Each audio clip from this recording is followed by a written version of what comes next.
আসসালামু আলাইকুম সুধী দর্শক।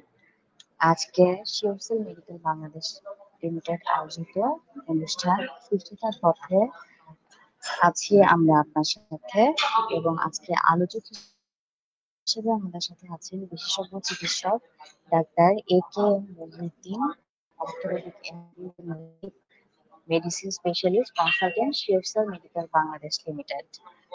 আমাদের আজকের আলোচনার বিষয় স্পোর্টস ইনজুরি ও রিজেনারেটিভ মেডিসিন। আমাদের প্রায়শই ইদানিং শোনা যায়, বা আমাদের সোশ্যাল মিডিয়া বলেন বা ইলেকট্রনিক মিডিয়া, প্রিন্ট মিডিয়াতে আমরা দেখতে পাই স্পোর্টস ইনজুরি শব্দটাও আমরা নতুন করে শুনতে পাচ্ছি, এবং আরেকটা শব্দ আমরা নতুন শুনতে পাচ্ছি, রিজেনারেটিভ মেডিসিন। স্যার, আসসালামু আলাইকুম। আপনার কাছে আমাদের আজকে বেশ কিছু প্রশ্ন থাকবে, এবং আজকে আমাদের যে টপিকটি নিয়ে আমাদের আলোচনা হবে, আপনি এই বিষয়ে প্রায় ১ দশকের উপরে গবেষণালব্ধ জ্ঞান থেকে আজকের আলোচনাগুলো করবেন। এই জন্য অধীর আগ্রহে সব দর্শক কিন্তু অপেক্ষা করছেন। শুভেচ্ছা জানাচ্ছি। আহ, স্যার, আপনার কাছে আজকে প্রথম প্রশ্ন থাকবে হচ্ছে যে স্পোর্টস ইনজুরি বলতে আমরা আসলে কি বুঝি?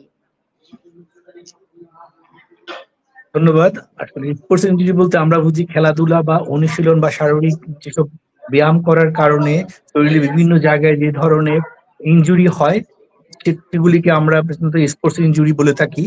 সাধারণত রোগীরা এই খেলাধুলা বা অনুশীলন কারণে বিভিন্ন জোড়া, যেমন মাংসে, টেন্ডনে, লিগামেন্টে বিভিন্ন ধরনের ব্যথা, ফুলে যাওয়া কিংবা জয়েন্ট মুভমেন্ট করতে প্রবলেম ফেস করে, সেগুলিকে আমরা স্পোর্টস ইনজুরি হিসাবে দেখে থাকি।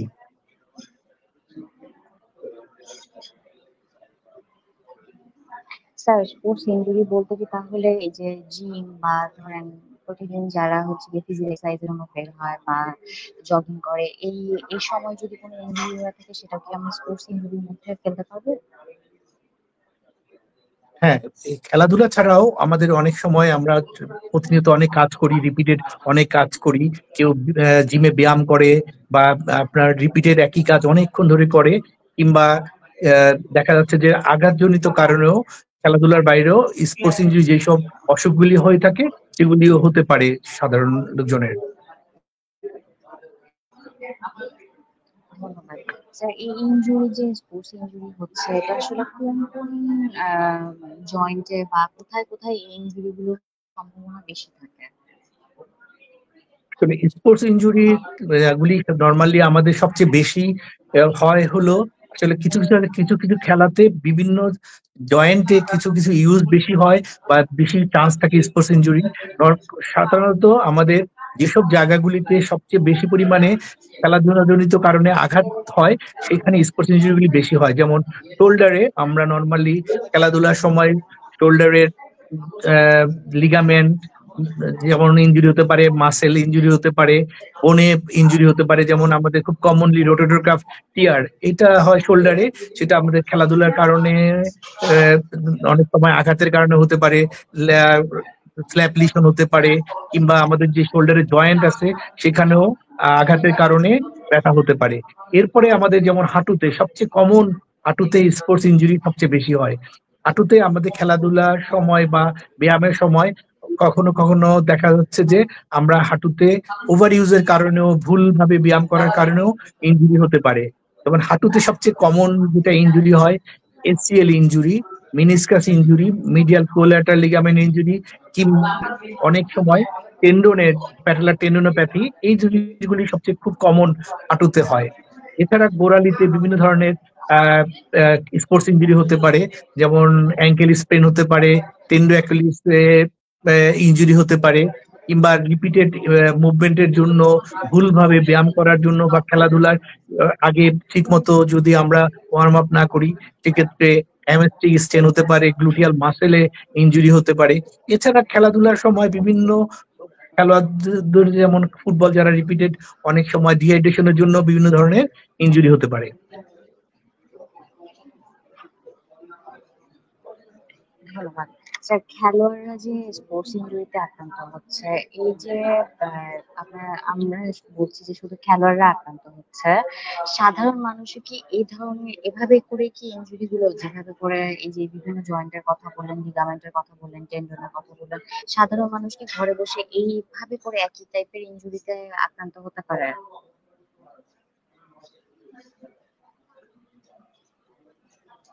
হ্যাঁ, সাধারণ মানুষেরও এই ধরনের, যেমন খেলোয়াড়রা যে প্রবলেম গুলিতে আক্রান্ত হয় সেগুলি খেলাধুলার কারণে হয়। এছাড়া সাধারণ মানুষ বাসায় যারা মনে করেন ব্যায়াম করে, কেউ দেখা যাচ্ছে যে জিম করে, কিংবা বাসায় নিজেরা যে এক্সারসাইজ গুলি করে সেগুলি ভুলভাবে করার কারণে বা রিপিটেড করার কারণে, বা কোনো ব্যায়াম করতে যে অর্থাৎ যে ভুল পজিশনে পায়ের অবস্থানের কারণেও এই ইনজুরিগুলি হতে পারে।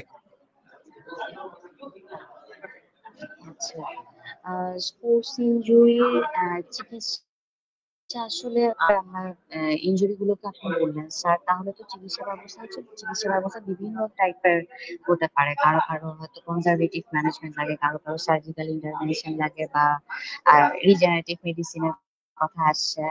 তো স্পোর্টস ইনজুরি চিকিৎসা আসলে কি, প্রাথমিক চিকিৎসাটা আসলে কি? আসলে স্পোর্টস ইনজুরি আলাদাভাবে ট্রিটমেন্ট, আমরা যে কোনো আঘাতজনিত যে কোনো ব্যথাতে আমরা একটা নর্মাল প্রোটোকল আছে, আমরা একটা প্রাইস থেরাপি বলি। যেমন পিতে আমরা বলি প্রোটেকশন, কোনো একটা জয়েন্টে যদি আঘাত পড়ে ওটা একটা প্রোটেকশন দিতে হবে। তারপরে রেস্ট দিতে হবে, তারপর আইসিং করা বা ঠান্ডা ভাব দিতে হবে। তারপরে ওটাকে ইলিভেট করে, মানে পাটা একটু উঁচু করে রাখলে ফুলাটা কমে যাবে।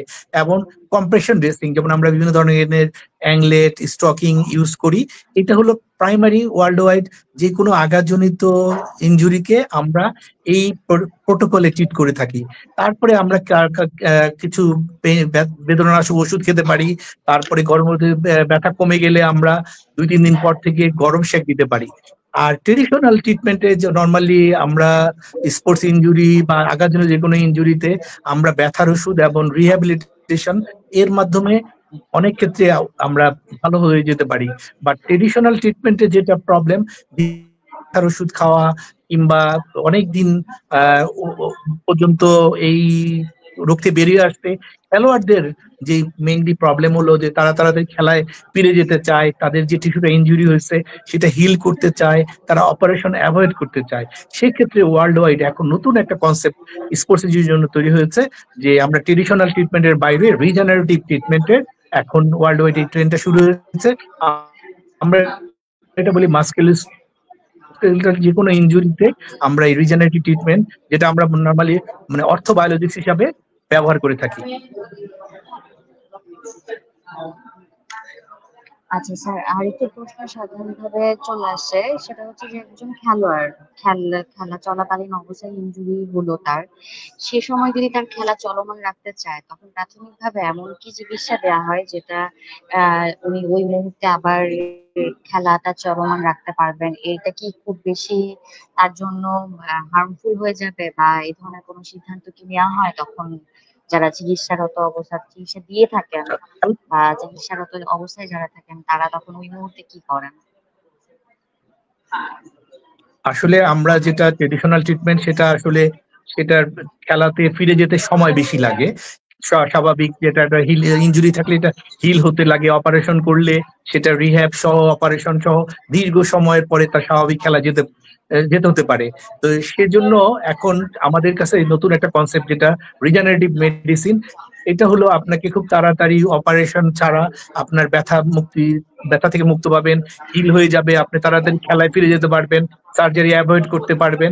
কখনো কখনো দেখা যাচ্ছে যে দীর্ঘদিন আপনি খেলাধুলা থেকে পিছনে থাকলে, আপনি হয়তো যারা প্রফেশনাল খেলোয়াড় তাদের এমন ইমার্জেন্সি গেম থাকে যে ইনজুরির পরে 2-3 দিন 4 দিনের মধ্যে তাকে গেমে ফিরে যেতে হবে বা কম্পিটিশনে যেতে হবে। সেক্ষেত্রে রিজেনারেটিভ মেডিসিন এই ট্রিটমেন্ট দিয়ে সে যত তাড়াতাড়ি সম্ভব ব্যথা মুক্ত ভাবে এবং প্রপার মাসেল স্ট্রেংথ নিয়েও সে খেলাধুলায় ফিরে যেতে পারবে। ধন্যবাদ স্যার। স্যার, আমি একই প্রশ্নটাই আমি আসলে আরেকটু অন্যভাবে একটু করতে চাচ্ছি। সেটা হচ্ছে যে যখন একজন খেলোয়াড় স্পোর্টস ইনজুরিতে আক্রান্ত হন, তখন হয়তো সাধারণ অন্য কোনো চিকিৎসা সে নিয়ে ফেললো, সাধারণ চিকিৎসাগুলো কি কি? রিজেনারেটিভ মেডিসিন বাদে অন্য কি কি চিকিৎসা সাধারণত রোগীরা নিয়ে থাকে এবং সেটা নেওয়ার ফলে কি কি অসুবিধায় তারা ভোগে সাধারণত? নর্মালি যেটা হলো স্পোর্টস ইনজুরির মোস্ট অফ দ্য 70% পেশেন্টই দেখা গেছে যে যে আমাদের তো স্পোর্টস ইনজুরিতে অনেক ধরনের ইনজুরি হয়, কখনো লিগামেন্ট ছিঁড়ে যায়, আমরা বলি যেমন স্ট্রেন হয়, ফ্র্যাকচার হয়। তা কিছু কিছু ক্ষেত্রে যে টিস্যুটা কমপ্লিটলি ছিঁড়ে যায়, সেক্ষেত্রে আমরা নর্মালি দেখা গেছে যে আমরা যদি অপারেশন করি, সেক্ষেত্রে দেখা গেছে যে পেশেন্ট স্বাভাবিক খেলায় ফিরে যেতে 9 থেকে 10 মাস পর্যন্ত লাগে, তার দীর্ঘদিন রিহ্যাবিলিটেশন লাগে। সেই ক্ষেত্রে কখনো কখনো কোনো ইনজুরি যদি মানে কম মাত্রা হয়, যেটা সার্জারি অ্যাভয়েড করা যাবে বা সার্জারি ডিলে করা যাবে, সেক্ষেত্রে রিজেনারেটিভ মেডিসিন একটা good option. Normally regenerative medicine হলো নিউ কনসেপ্ট। এটাতে আমরা শরীরের নিজস্ব গ্রোথ ফ্যাক্টর, সেল বা অন্য কোনো উদ্যোগে যে টিস্যুটা ইনজুরি হয়েছে ওটাকে রিপেয়ার এবং রিজেনারেশনের মাধ্যমে এবং ব্যথা তাড়াতাড়ি দ্রুত কমে সে তার স্বাভাবিক অবস্থায় চলে যেতে পারবে। এবং তার ডাউন টাইম বলি, যেমন একটা লোক আঘাত পেলো, তাকে স্বাভাবিক অবস্থায় যেতে হলে দীর্ঘদিন তার কাজ কিংবা খেলাধুলা থেকে বিরত থাকতে হয়। রিজেনারেটিভ মেডিসিন একটা গুড অপশন, তাড়াতাড়ি তার প্রফেশনাল কাজে ফিরিয়ে নিতে পারবে। এছাড়া কখনো কখনো সার্জারির সাথেও রিজেনারেটিভ মেডিসিন যদি ইউজ করা হয়, তাহলে তাড়াতাড়ি সে খেলায় ফিরে যেতে পারবে। এবং বলা হচ্ছে যে যেই টিস্যুটার হিলিং ফাস্টার হবে এবং অরিজিনালি যে মাসেল বা লিগামেন্ট টেন্ডনের যেই স্ট্রেংথ সেটা তাড়াতাড়ি ফেরত পাবে। ধন্যবাদ স্যার। রিজেনারেটিভ মেডিসিন সম্পর্কে স্যার বলছিলেন, আমি এটা জানতে চাচ্ছিলাম দর্শকদের, রিজেনারেটিভ মেডিসিন আসলে কি পদ্ধতিতে দেওয়া হয় বা এই চিকিৎসা পদ্ধতিটা আসলে কিরকম, কিভাবে করে এটা করা হয়, এটা যদি একটু বিস্তারিত আকারে আমাদেরকে জানাতেন রিজেনারেটিভ মেডিসিন সম্পর্কে। রিজেনারেটিভ মেডিসিন হলো মেডিসিনে মানে মেডিকেল বিজ্ঞানের একটা নতুন শাখা। লাস্ট 20 ইয়ার্স এটার মানে স্পোর্টস মেডিসিনে খুব র্যান্ডমলি ইউজ হচ্ছে। এর আগে বিভিন্ন ডিজিজে ইউজ হতো, রিজেনারেটিভ ডিজিজে। আমরা নর্মালি অর্থোপেডিক কন্ডিশনে এই রিজেনারেটিভ মেডিসিন আমরা অর্থোবায়োলজিক্স বলি। যেমন এর মধ্যে আছে হলো পিআরপি, এটা একটা গ্রোথ ফ্যাক্টর। তারপর প্রোলোথেরাপি, তারপর স্টেম সেল এবং আদার্স বায়োলজিক্সও আছে। নর্মালি আমরা পিআরপি কে আমরা নর্মালি ব্লাড থেকে কালেক্ট করে থাকি। এটা একটা গ্রোথ ফ্যাক্টর। এটা ব্লাডের মধ্যে যে প্লেটলেট আছে তার মধ্যে এক ধরনের গ্রোথ ফ্যাক্টর থাকে এবং বিভিন্ন ধরনের হিলিং মেকানিজম থাকে। সেগুলিকে আমরা রোগীর শরীর থেকে ব্লাড নিয়ে ওখান থেকে গ্রোথ ফ্যাক্টর তৈরি করে ইনজুরি জায়গায় টেন্ডন, লিগামেন্ট বা জয়েন্টের মধ্যে দিয়ে আমরা হিলিংটা ফাস্টার করি। তেমন রিজেনারেশন, হিলিং ফাস্টার হয়, পেশেন্ট তাড়াতাড়ি রিহ্যাবে মাধ্যমে তাদের খেলায় ফিরে যেতে পারে। আর এছাড়া স্টেম সেল নর্মালি আমরা রোগীর শরীরের বিভিন্ন জায়গা থেকে, যেমন ফ্যাট থেকে, বোন ম্যারো থেকে, এটা থেকে আমরা স্টেম সেলটা কালেক্ট করতে পারি। এছাড়া পোলোথেরাপি আমরা বিভিন্ন ধরনের ডেক্সট্রোজ বা কিছু ইনজেকশন আছে যেগুলি দিয়ে আমরা টিস্যুটাকে ইরিটেট করলে, তার ইনফ্লামেটরি জিনিসটাকে অ্যাগ্রাভেট করলে সেক্ষেত্রে টিস্যু হিলিংও একটা পার্ট, সেটাকে আমরা পোলোথেরাপি বলি। আর এছাড়া কিছু কিছু ক্ষেত্রে আমরা রিজেনারেটিভ প্রসেসে সার্জারির সাথেও এই পিআরপি, স্টেম সেল সার্জারির সাথেও আমরা ইউজ করতে পারি একই সাথে। ধন্যবাদ স্যার। রিজেনারেটিভ মেডিসিন তার মানে হচ্ছে কি এইটার আন্ডারে অনেক মানে ভ্যারাইটি আছে এই চিকিৎসা পদ্ধতির। তো কোন কোন রোগের ক্ষেত্রে বা কোন কোন ইনজুরির ক্ষেত্রে কোন কোন টাইপসটা বেশি ভালো কাজ করে, বা রিজেনারেটিভ মেডিসিন এই ইনজুরির ক্ষেত্রে একেবারে কাজে লাগলো না, এরকম কখনো হয়েছে কিনা যে এই ইনজুরির ক্ষেত্রে রিজেনারেটিভ মেডিসিনটা দেওয়া যাচ্ছে না, বা এ ধরনের কোনো অভিজ্ঞতার আলোকে যদি কিছু বলতেন স্যার। স্পোর্টস ইনজুরিতে নর্মালি আমরা মানে মাসেলে যদি কোনো ইনজুরি হয়, টিয়ার হয়, সেক্ষেত্রে আমরা পিআরপি, স্টেম সেল দুটো good option. Completely muscle normally আমরা যে আঘাতের কারণে যদি মাসেল ইনজুরি হয়, সেটা ফাইব্রোসিস বা অন্য কারোর মাধ্যমে রিপেয়ার হয়। কিন্তু আপনি যদি মাসেলকে তার স্বাভাবিক অবস্থায় স্ট্রেংথ এবং স্বাভাবিক টিস্যুতে কনভার্ট করতে চান আফটার ইনজুরি, তাহলে PRP, stem cell good option. এটা শরীরে নিজস্ব যে হিলিং মেকানিজম সেটাকে অ্যাগ্রাভেট করবে, ওখানে টিস্যু রিজেনারেট করবে এবং স্বাভাবিক যে টিস্যু সেটা রিজেনারেট করবে। এছাড়া যদি কোনো মনে করেন যে আপনার টেন্ডনে ইনজুরি হয় বা লিগামেন্ট ইনজুরি হয়, আমরা এগুলি স্প্রেন বলি, সেক্ষেত্রেও দেখা যাচ্ছে যে স্টেম সেল পিআরপি সেই লিগামেন্টটাকে স্বাভাবিক অবস্থায় নিয়ে আসে। কিন্তু আমরা যে ট্রেডিশনাল ট্রিটমেন্টে স্টেরয়েড বা পেইন কিলার নেই, সেক্ষেত্রে লিগামেন্ট বা টেন্ডনটা মানে তার স্বাভাবিক কার্যক্ষমতা ফিরে পায় না। কোনো কোনো ক্ষেত্রে স্টেরয়েডে এই ধরনের লিগামেন্ট গুলি কমপ্লিটলি টিয়ার হতে পারে, দুর্বল হয়ে যেতে পারে। বাট পিআরপি স্টেম সেল একবারে আপনার স্বাভাবিক যে টিস্যু সেই পূর্ণ অবস্থায় ফিরে নিয়ে যাবে। আর এছাড়া আপনার এই রিজেনারেটিভ আপনাকে যে ন্যাচারাল যে হিলিং মেকানিজম সেটাকে ফাস্টার করার জন্য আমরা এই ধরনের ট্রিটমেন্ট ব্যবহার করতে পারি। ধন্যবাদ স্যার। আমার যে প্রশ্নটা একটু আগে ছিল যে কোথায় কখন কখন এই রিজেনারেটিভ মেডিসিনটা আসলে কাজে দেয় না ইনজুরির ক্ষেত্রে, এরপরে আসে যে খুব খুব দ্রুত কাজ করে কোন কোন ইনজুরিতে রিজেনারেটিভ মেডিসিন তাৎক্ষণিকভাবে খুব দ্রুত রোগীকে সুস্থ করে তোলে। আচ্ছা, আমাদের অবজারভেশন হলো যে আমরা আসলে আমি 2015 আগে যে ট্রেডিশনাল ডক্টর যে ট্রেডিশনাল প্র্যাকটিস বা আমাদের যে বইতে যে কথাগুলি লেখা আছে সেই পদ্ধতিতে আমরা নর্মালি রোগীকে পেইন কিলার দিতাম, কিংবা আপনার কখনো কখনো স্টেরয়েড ইনজেকশন দিতাম, কিংবা ফিজিওথেরাপি মাধ্যমে রিহ্যাবের মাধ্যমে এই স্পোর্টস ইনজুরিগুলি ট্রিট করতাম। বাট গত 10 বছর আমার অভিজ্ঞতায় যে পিআরপি স্টেম সেল সবচেয়ে বেস্ট অপশন। আমরা যেমন আমাদের এলবোতে একটা প্রবলেম হয়, সেটাকে আমরা বলি টেনিস এলবো। টেনিস এলবোতে আমরা ট্রেডিশনাল যে ট্রিটমেন্ট দিতাম, পেশেন্টকে পেইন কিলার কিংবা স্টেরয়েড ইনজেকশন দিতাম বা ফিজিওথেরাপি দিতাম।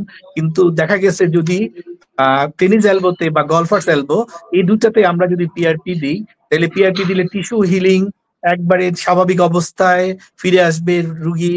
এই যে খেলোয়াড়রা তাদের যে গ্রিপ বা এলবোর যে পাওয়ার সেটা স্বাভাবিক অবস্থায় নিয়ে আসতে পারবে এবং খুব দ্রুত তার স্বাভাবিক অবস্থায় সে খেলাধুলার মধ্যে চলে আসতে পারবে এবং ইভেন সে অপারেশনও অ্যাভয়েড করতে পারবে। এরপরে কমন সবচেয়ে আমাদের কাছে যেটা স্পোর্টস ইনজুরি সবচেয়ে বেশি কমন হলো নিতে কতগুলি ইনজুরি হয়, যেমন এসিএল ইনজুরি। এটা ওয়ার্ল্ড ওয়াইড খেলোয়াড়দের সবচেয়ে বেশি হয় এসিএল। এখন এসিএল হলো অ্যান্টেরিয়র ক্রুশিয়েট লিগামেন্ট। এই ইনজুরিতে আমাদের অভিজ্ঞতা যেটা হচ্ছে যে আমরা নর্মালি রোগীকে ইনজুরির পরে রেস্ট দেই, তারপরে কিছু ব্যায়াম দেই, তারপরে আমরা একটা সময় রিহ্যাব করি। কিন্তু যদি এসিএল যদি পার্শিয়াল টিয়ার থাকে, সেক্ষেত্রে আমরা রোগীকে বিশ্রামে দিয়ে ব্যায়ামে দিয়ে অনেক সময় খেলায় ফিরে আনি। এটা একটা লং প্রসেস। বাট আমার অবজারভেশন হলো যদি এসিএল কমপ্লিট টিয়ার না হয়, পার্শিয়াল টিয়ার হয়, তাহলে stem cell PRP good option. পেশেন্টকে খুব দ্রুতই খেলায় এবং ব্যায়ামের মাধ্যমে খেলায় ফিরে আনা যায়। ইভেন কমপ্লিট টিয়ার যদি দেখা যাচ্ছে যে একটা নিতে এসিএল ইনজুরি হয়েছে, নিটা ফুলে গেছে, এটা রক্তকরণ হয়েছে, আমি যেটা দেখেছি যদি সঙ্গে সঙ্গে আমরা জয়েন্ট থেকে রক্তটা বের করে ওর মধ্যে পিআরপি দিয়ে দিই, তাহলে দ্রুত পেশেন্টের পেইন কমে যায়, পেশেন্ট তাড়াতাড়ি রিহ্যাবে চলে যেতে পারে এবং খেলায় তাড়াতাড়ি ফিরে আসতে পারে। এছাড়া যদি কমপ্লিট টিয়ারও থাকে, সেক্ষেত্রেও যদি তার কমপ্লিট টিয়ারের পরে যদি পিআরপি দেওয়ার পরে আমরা তাকে ব্যায়ামের মাধ্যমে অপারেশন অ্যাভয়েড করা যেতে পারে বা অপারেশন করার জন্য রোগীকে তাড়াতাড়ি তৈরি করা যায়। এছাড়া আরেকটা ইনজুরি আছে মেনিসকাস ইনজুরি, যেটা আমাদের দুটা হাঁটুর দুটা হাড্ডির মধ্যখানে একটা কুশনের মতো কাজ করে। এই মিনিসকাস ইনজুরি খুব কমন। এই মিনিসকাস ইনজুরি হলে নর্মালি আমরা সার্জারি অ্যাভয়েড করতে বলি। খুব রেয়ার কিছু কন্ডিশন আছে যেখানে সার্জারি লাগে, যেমন বাকেট হ্যান্ডেল টিয়ারে বা পায়ে যদি লকিং হয়। এছাড়া আমার মনে হয় যে 90% মিনিসকাস ইনজুরিতে যদি আপনি প্রাথমিক অবস্থায় পিআরপি দিতে পারেন, তাহলে পেশেন্ট তাড়াতাড়ি পেইন রিলিভ হবে এবং এটা হিল হয়ে যাওয়ার একটা সম্ভাবনা রয়েছে। এছাড়া পেশেন্ট তাড়াতাড়ি পেইন ফ্রি হলে সে কিছুদিন ব্যায়াম করে খেলায় চলে আসতে পারবে। কিন্তু যদি এটা অপারেশন করা হয়, সেক্ষেত্রে দুটা প্রবলেম হয়। পেশেন্টকে খেলায় ফিরে আসতে 9 থেকে 10 মাস সময় লাগে। আবার হাঁটুতে যদি নর্মালি মিনিসকাস ইনজুরিতে রিপেয়ার করা যায় না সবসময়, কখনো কখনো দেখা যাচ্ছে যে ওটা কেটে ফেলে দেয় বা শেভিং করে দেয়। এক্ষেত্রে এই খেলোয়াড়রা ভবিষ্যতে খুব আর্লি হাঁটুতে অস্টিওআর্থ্রাইটিস চেঞ্জ হয়। সেক্ষেত্রে এটা একটা ব্লেসিং যদি আপনি অস্টিওআর্থ্রাইটিস প্রিভেন্ট করতে চান। এখন মিনিসকাস ইনজুরিতে পিআরপি নিয়ে আপনি আপনার হাঁটুটাকে তাড়াতাড়ি সে অসুখ থেকে বেরিয়ে আসতে পারবেন। এছাড়া আরেকটা কমন ইনজুরি আছে হাঁটুতে, সেটা হলো গিয়ে আপনার মিডিয়াল কোল্যাটারাল লিগামেন্ট। আমরা দেখেছি যে আমরা অনেক সময় মিস করে যাই পেশেন্টের এই ইনজুরিগুলি হাঁটুতে হলে। এই মিডিয়াল কোলাটারাল লিগামেন্টের পেইন, পেশেন্টকে আমরা নর্মালি পেইন কিলার বা অন্য করে তেমন তাড়াতাড়ি খেলায় বা রোগটা থেকে বের হওয়া যায় না। সেক্ষেত্রে আপনি যদি মিডিয়াল কোলাটারাল লিগামেন্টে পিআরপি দেন বা স্টেম সেল দেন, তাহলে এটা হিল হয়ে যাবে এবং খেলোয়াড় তাড়াতাড়ি তার স্বাভাবিক নিয়ে খেলাধুলায় ফিরে আসতে পারবে এবং সার্জারি অ্যাভয়েড করতে পারবে। এরপরে আমাদের কাছে যেটা মনে হয়েছে যে আরেকটা কমন ইনজুরি আমাদের গোড়ালি,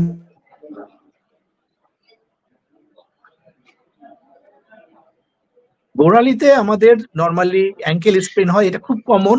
আমরা normally ankle sprain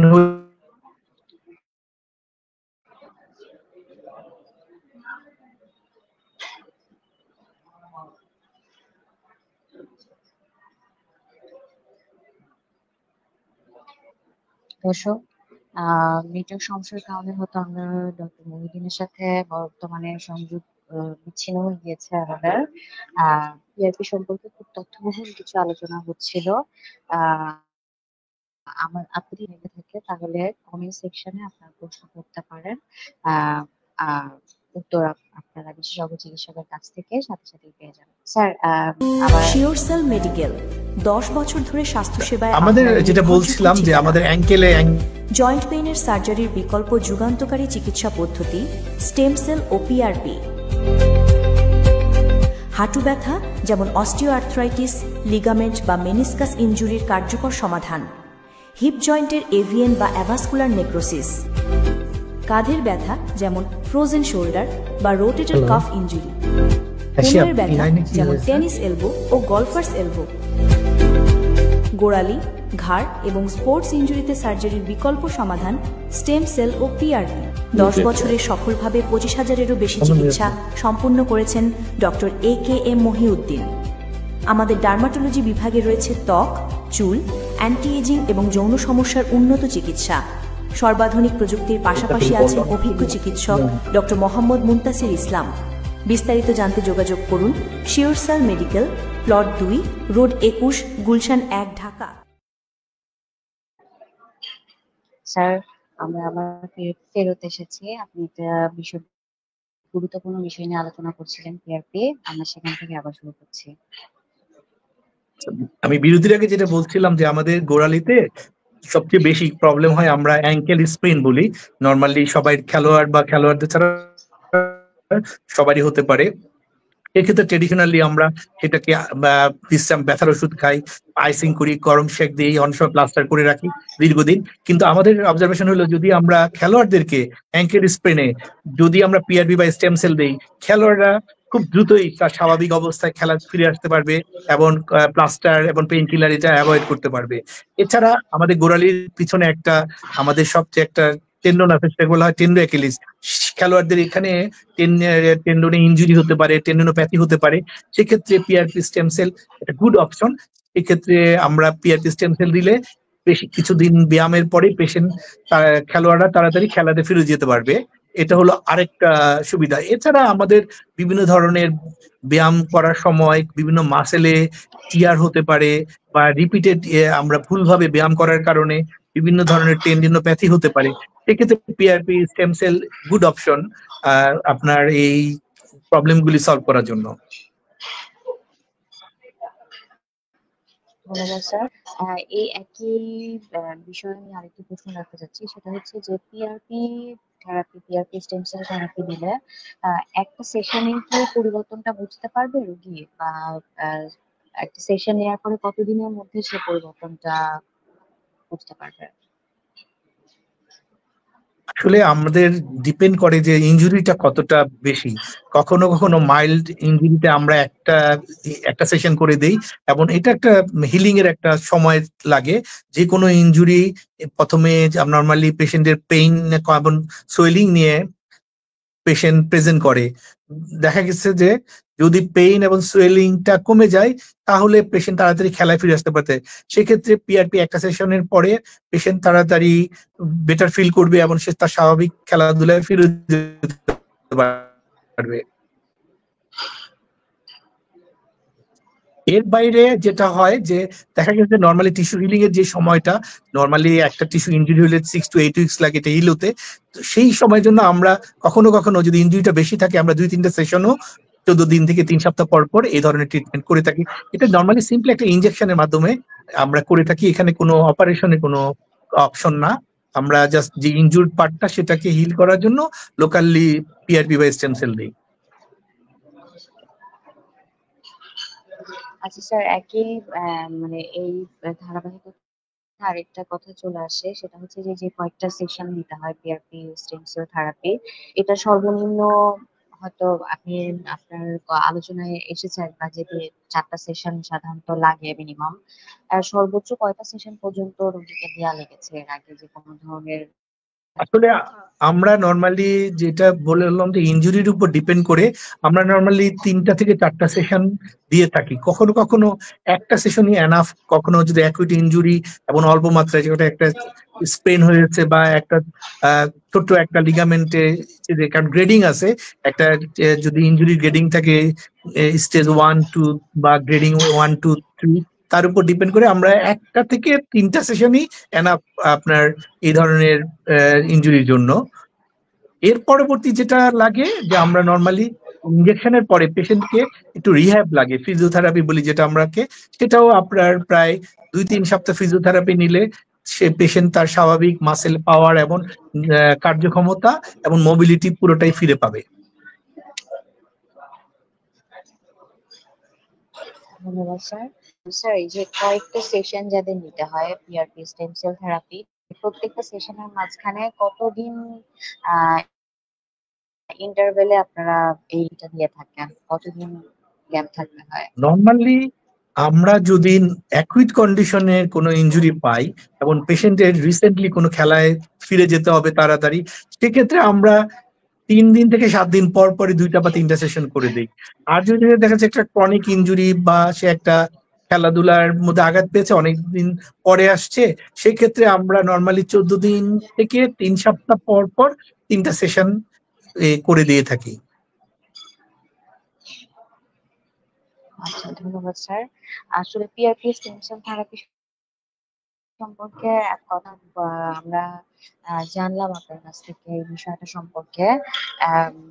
regenerative medicine আসলে এতটা যে গুরুত্বপূর্ণ এবং নন সার্জিক্যাল প্রসিডিউরে না গিয়েও যে একটা সুন্দর চিকিৎসা পদ্ধতিতে চলে আসে যে এই এই চিকিৎসাটা নিয়ে রোগী সুস্থ হতে পারে, এটা আসলে অনেকেরই অজানা। এই জিনিসটা সম্পর্কে আমাদের আরো আসলে বিশদভাবে জানার জন্য জ্ঞান যেহেতু আপনার আছে, 1 দশকের উপরে আপনি এটা নিয়ে কাজ করছেন স্যার, আর একটু যদি আমাদের বিস্তারিত আলোচনায় আনতেন যে কিভাবে টিস্যু মেরামত করে বা পুনর্জন্ম কিভাবে ঘটায় রিজেনারেটিভ মেডিসিন, স্টেম সেল বা পিআরপি আসলে থেরাপি দিলে টিস্যু মেরামত হয় কিভাবে করে? প্রবলেম যেটা হলো যে আমরা নর্মালি একটা টিস্যু যখন ইনজুরি হয় আমাদের টার্গেট থাকে টিস্যুটা রিপেয়ার হবে, হিলিং হবে এবং সেটা সারাউন্ডিং যেই নর্মাল টিস্যু সেখানেই সেইটার মতো করে হবে। সেই ক্ষেত্রে ট্রেডিশনালি যে আমরা যেই ব্যথার ওষুধ খাই কিংবা ফিজিওথেরাপি করি কিংবা স্টেরয়েড ইনজেকশন দিই, সেক্ষেত্রে টিস্যুটা নর্মালি যে ন্যাচারাল টিস্যু সেটা হয় না, কখনো ফাইব্রাস টিস্যু হয়, কখনো দেখা যাচ্ছে যে ওখানে ফাইব্রোসিস হয়ে ওই টিস্যুটার কার্যক্ষমতা কম থাকে। সেক্ষেত্রে আমরা যদি এমন কোনো পদ্ধতি থাকে যে টিস্যু নর্মাল যে টিস্যু সেটা ইনজুরির পরে তার স্বাভাবিক অবস্থায় যে ফিরে নেওয়ার জন্য কোনো চিকিৎসা পদ্ধতি, সেটি পদ্ধতিতে আমরা রিজেনারেটিভ মেডিসিনকে প্র্যাকটিস করে থাকি।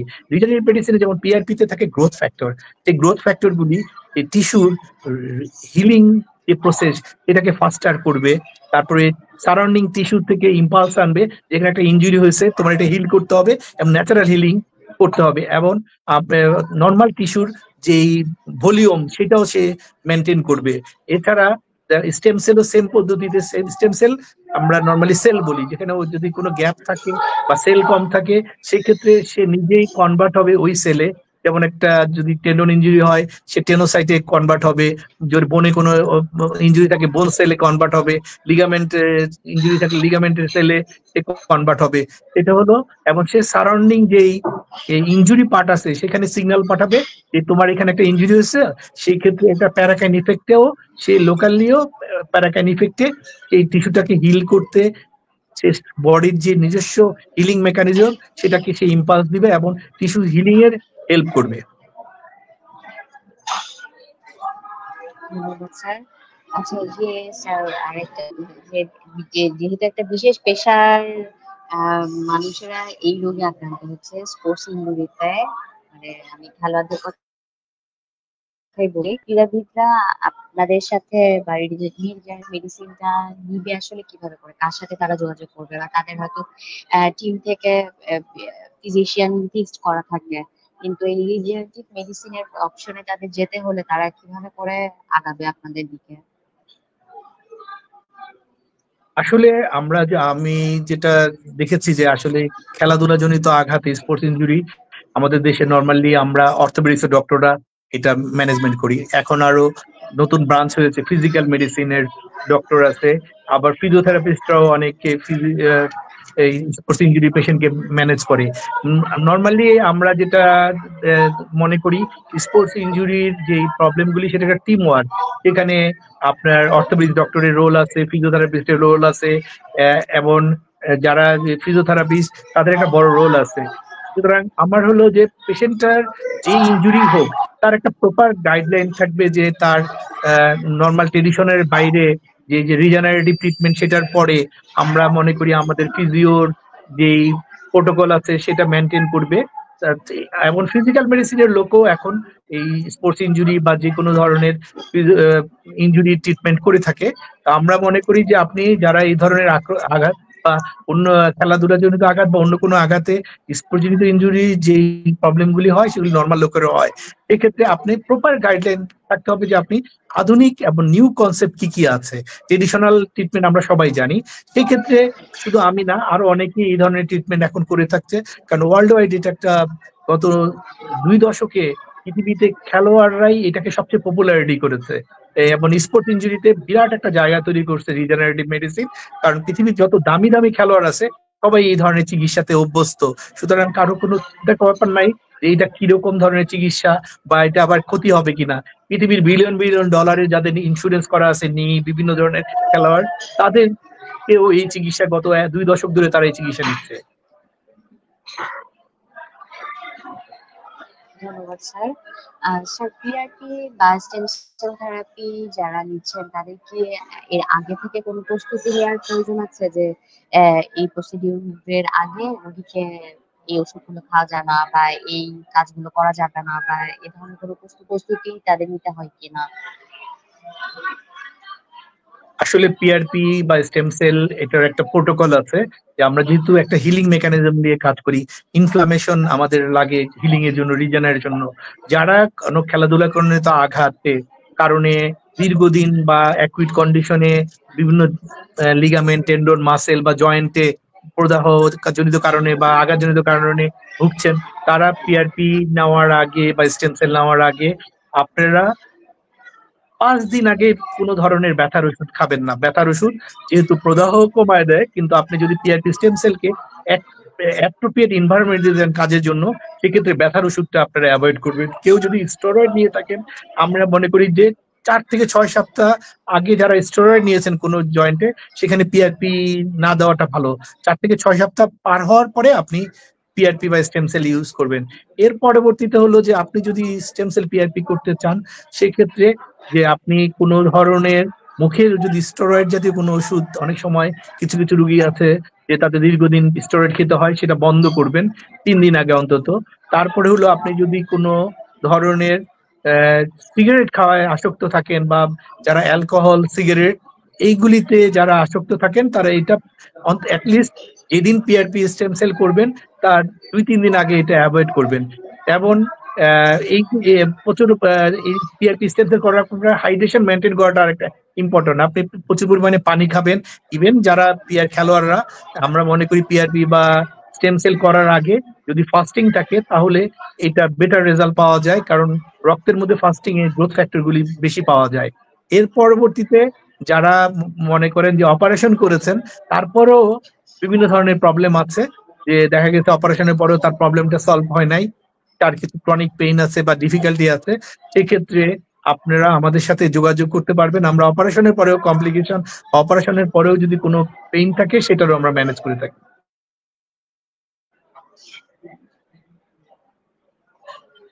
ধন্যবাদ স্যার। আম আমার মাথায় একটা জিনিস ঘুরছে অনেকক্ষণ ধরে, আপনাকে প্রশ্নটা করতে যাচ্ছিলাম। সেটা হচ্ছে যে রক্ত সঞ্চালনের সময় যেহেতু এটা রক্তের মাধ্যমে আমরা এই জিনিসটা দিচ্ছি, আ আ ব্লাড ট্রান্সফিউশন এর সময় অনেক ধরনের রিঅ্যাকশন হয়ে থাকে। তো পিআরপি থেরাপিতে এ ধরনের কোনো রিঅ্যাকশন এর কোনো সম্ভাবনা আছে কিনা? বা আপনার অভিজ্ঞতার আলোকে এ ধরনের কোনো পড়েছে কিনা যে পিআরপি থেরাপির সময় কোনো রিঅ্যাকশন হয়েছে?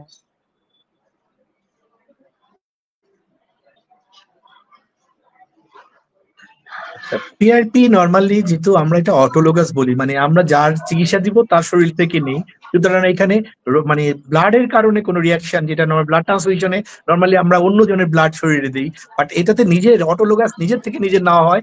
যদি আপনার নিজের শরীরের রক্ত নিজের ভিতরে কোনো বিক্রিয়া করে না, এটা স্বাভাবিক, এটাতে কোনো অসুবিধা নেই। বাট যখন আপনি এই ইনজেকশনটা যে জায়গায় দিবেন, সেই জায়গায় শরীরের নর্মাল যে হিলিং মেকানিজম, যেহেতু এটা একটা ফাস্টার কাজ করার জন্য নর্মাল যে প্রক্রিয়া তাকে একটা ত্বরান্বিত করে, সেই ক্ষেত্রে পিআরপি দেওয়ার পরে আপনার হয়তো 2 থেকে 3 দিন একটু জায়গাটার মধ্যে অস্বস্তি লাগতে পারে, ওটা ফুলে যেতে পারে, ওটাতে একটু ব্যথা বাড়তে পারে, বাট এটা গুড সাইন। আমরা বলি যে যে কোনো একটা টিস্যু রিজেনারেশনের জন্য নর্মালি ওখানে রক্ত চলাচল বাড়তে হয়, ফুলতে হয়, বা ওখানে ব্যথা পেতে হয়। সেই ক্ষেত্রে পিআরপি দেওয়ার পর যদি ওখানে ব্যথা বাড়ে, তাহলে এটা নিয়ে আসলে কোনো অরিড হওয়ার কিছু নাই। এটা খুব ভালো সাইন যে আপনার এটা কাজ করতেছে, কারণ এটা রিজেনারেশনের একটা পার্ট, যে আপনার যদি ব্যথা হয় কিংবা জায়গাটা ফুলে যায় বা একটু লাল হয়। এছাড়া অনেকের আছে যে পিআরপি দেওয়ার পরে 5 থেকে 7 দিনও ব্যথা থাকতে পারে। সেক্ষেত্রে আপনি যদি নর্মালি যে আইসিং করা বা প্যারাসিটামল জাতীয় ওষুধ খেলেও এই জিনিসগুলি ভালো হয়ে যায়। বাট পিআরপি দেওয়ার পরে যদি ব্যথা হয়, তাতে এটাকে আমার কাছে চিন্তার কিছু নাই। এটা ভালো একটা সাইন যে আপনার পিআরপি তে যদি ব্যথা হয়, যে আপনার হিলিং প্রসেসটা গোয়িং অন। Good sign. ধন্যবাদ স্যার। আমি জানি আমার এদের এই অনুযায়ী তো আছেন, তাদের অনেকেরই একটা প্রশ্ন এখন মাথায় ঘুরছে যে পিআরপি থেরাপিতে আসলে খরচ কিরকম লাগতে পারে? পুরো পদ্ধতিটাতে স্যার কি ধরনের খরচ লাগতে পারে এবং কম খরচে কোথায় এই চিকিৎসাটা নিতে পারবে ভালো? যদি এই ধরনের একটা পরামর্শমূলক কোনো দিয়ে থাকেন আপনি আমাদেরকে। আসলে পিআরপি নরমালি খরচের যদি বলি, যে আপনার সার্জারির চেয়ে অনেক খরচ কম। একটা সার্জারি করতে যত টাকা লাগে স্পোর্টস ইনজুরিতে, তার 1/4 টাকায় আপনি পিআরপি করতে পারবেন। বাট আমরা যেমন আপনি বললেন কোথায় করাবেন, আমরা একটু যে পিআরপি অনেক জায়গায় অনেকেই করে, বাংলাদেশে অনেকগুলি প্রতিষ্ঠান। আমি যখন 2015-তে প্রথম শুরু করেছিলাম, তখন আমি প্রথম একমাত্র পিআরপি করতাম। এখন অনেক ডক্টর আমাদের অর্থোপেডিক্স, ফিজিক্যাল মেডিসিন, স্পোর্টস ইনজুরির কারণে অন্যান্য ডাক্তাররাও দেখা গেছে যে পিআরপি ইউজ করে। বাট আমরা যে পিআরপিটা ইউজ করি, এটা একটু মানে আধুনিক কিছু। সব যেমন আমরা যেমন বার্গার খাই, সব বার্গার তো বার্গারই, কিন্তু আপনি কেএফসির বার্গার একরকম টেস্ট। আমরা যে পিআরপিটা ইউজ করি, আমরা সর্বোচ্চ কোয়ালিটি মেনটেন করে এমন অ্যাক্টিভেটেড পিআরপি ইউজ করি, যেখানে আমরা সর্বোচ্চ সংখ্যক প্লেটলেট এবং সর্বোচ্চ সংখ্যক গ্রোথ ফ্যাক্টর ইউজ করি। সেক্ষেত্রে আমরা যে কোনো একটা সেশনে হয়তো আমাদের 12 থেকে 15 হাজার টাকার মতো খরচ হয় পিআরপিতে।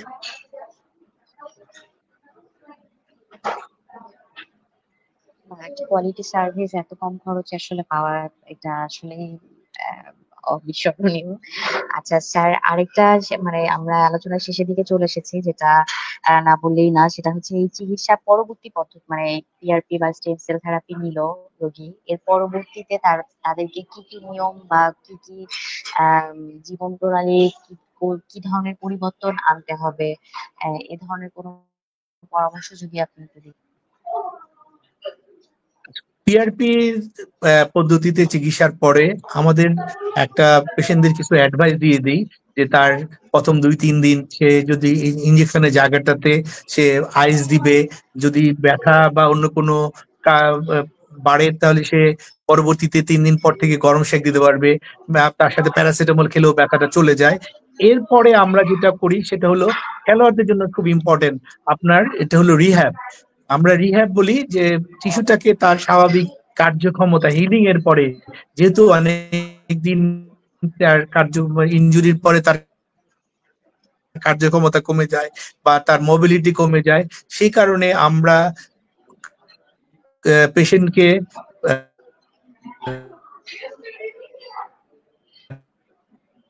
আফটার পিআরপির পরে একটা রিহ্যাব প্ল্যান বুঝে জন্য 1 থেকে 1.5 মাস পর্যন্ত লাগে, তারপরে সে খেলাধুলায় সঙ্গে সঙ্গে ফিরে যেতে পারবে। তবে টিস্যুটাকে কমপ্লিট হিলিং হওয়ার জন্য আমরা থেকে 8 সপ্তাহ পর্যন্ত সময় নিতে বলি। এই সময়ের মধ্যে রোগী তার রিহ্যাবের যে ফিজিওথেরাপি যে প্রোটোকল আছে এই অনুযায়ী কিছু আইসোমেট্রিক এক্সারসাইজ করবে, মাসেল স্ট্রেন এক্সারসাইজ করবে, কিছু ইলেকট্রোথেরাপি আছে। এছাড়া কোনো ক্ষেত্রে এই পিআরপির পরে মাসেল স্পাজমের জন্য আমরা ড্রাই নিডলিং একটা গুড অপশন। এর সাথে সাথে আমরা কিছু ইলেকট্রোথেরাপি আছে যেমন ultrasound, IRR, UST.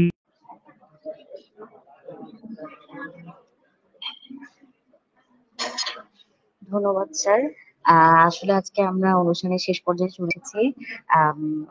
PRP therapy সম্পর্কে আমরা রিজেনারেটিভ মেডিসিন সম্পর্কে যা জানলাম, স্পোর্টসম্যানদের জন্য আসলে এই থেরাপিটার চেয়ে যুগোপযোগী আর কোনো থেরাপি আসলে নেই এই মুহূর্তে। আপনাদের সুস্থতার কামনায় আমরা আবার অপেক্ষায় থাকলাম আমাদের পরবর্তী অনুষ্ঠানের সুস্থতার পক্ষে জন্য। ভালো থাকবেন। শুভরাত্রি।